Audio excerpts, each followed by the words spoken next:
Here we are on Cheating Ahead, Building Anticipation and Concluding. Now, this is really what adds polish to your lecture. It's just one of those fine points that you can add in your presentation of the lecture. So we're going to talk about what cheating ahead is, and I'm going to give you examples and show you ways to build anticipation, 2 ways, and then we'll talk about your conclusion. That's the lecture. Cheating ahead, what is it? Well, what it means is that you start discussing the next slide before you even page to it. If you're recording, you can cheat ahead by taking a peek at the future slide, and you are recording, and then coming back to the slide and editing that out in post-production. Obviously, live, you need to know your talking points a lot better. Now, this is one of the techniques that you can use to make your presentation flow and to really impress your students. Let me show you how this cheating ahead or peeking ahead could work.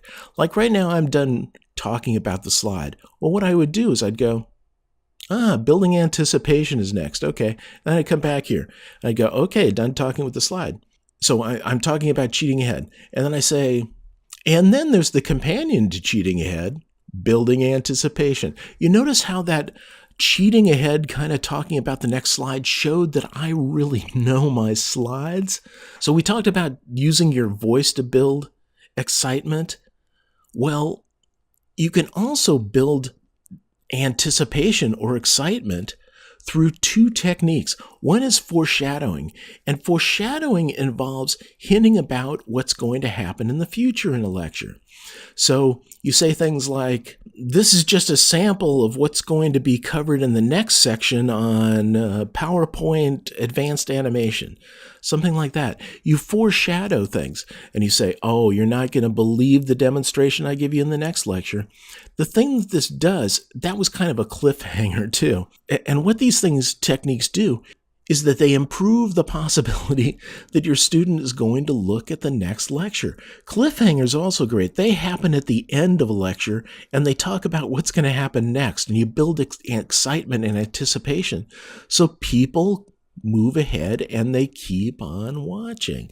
So that's building anticipation, and 2 techniques for it. Foreshadow, talk about what's going to happen, and cliffhangers, kind of the same thing, but it's at the end. And the reason it's called a cliffhanger is this technique used to be used in movies. They'd give serial episodes of movies in the old black and white days, and at the end of every serial episode, they'd have the hero hanging from a cliff, and then you'd have to see the next episode to see what happened to the hero. So they're called cliffhangers. And then there's opening and concluding. What I like to do nowadays is open sections by summarizing what I'm about to talk about.